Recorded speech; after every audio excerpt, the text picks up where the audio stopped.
আসসালামু আলাইকুম শহরের বন্ধুরা, তোমাদের জন্য আজকের আমার এই সোনালী মাঠের সোনালী ধানের ভিডিও ধারণ করা। তোমরা যারা শহরে বসবাস করো থাকো তারা হয়তো বা জানো না যে আসলে গ্রামের সোনালী মাঠ সোনালী ধান কেমন। তোমরা এই ভিডিওর মাধ্যমে দেখতে পাচ্ছ যে সোনালী ধান সোনালী মাঠ, বিস্তীর্ণ মাঠ কেমন, সোনালী ধান কেমন।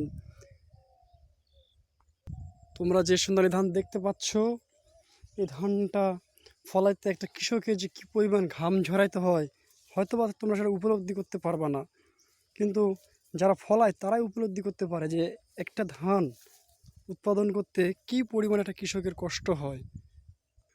আসলে আমরা যারা শুধু এই চাউলের ভাত খাই, কিন্তু আমরা কি কখনো কল্পনা করি যে এই ধান হতে চাউলটা উৎপাদন পর্যন্ত একটা কৃষকের কী পরিমাণ যে কষ্ট, সেটা আসলে ভাষায় প্রকাশ করা যাবে না। যারা কৃষক তারাই জানে।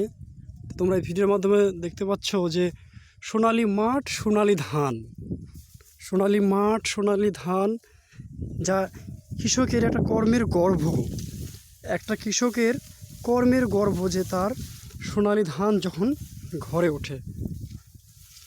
আলহামদুলিল্লাহ, এবছরও সোনালী ধান খুব ভালো হয়েছে আমাদের মাঠে। আর কিছুদিন পরে এই ধানগুলো কৃষকের ঘরে উঠবে, অথবা 1 মাস, সর্বমোট 1 মাসের মধ্যে ধানগুলো ঘরে উঠবে। আমারও একটু জমি আছে যে আমি লাগাইছি ধান, তোমরা দেখতেই পাচ্ছ। আমি প্রথমে ভিডিওতে দেখাইছি যে আমার অল্প একটু জমি, কিন্তু আমি যে কী খুশি কৃষকের সন্তান হিসেবে যে ধান উৎপাদন করা যে কত মজার, যদিও বা অনেক কষ্টের।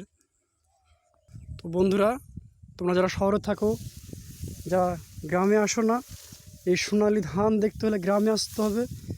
গ্রামে আসার পরেই তোমরা এই সোনালী ধানগুলো দেখতে পাবে, মন ভরে দেখতে পাবে। আসসালামু আলাইকুম।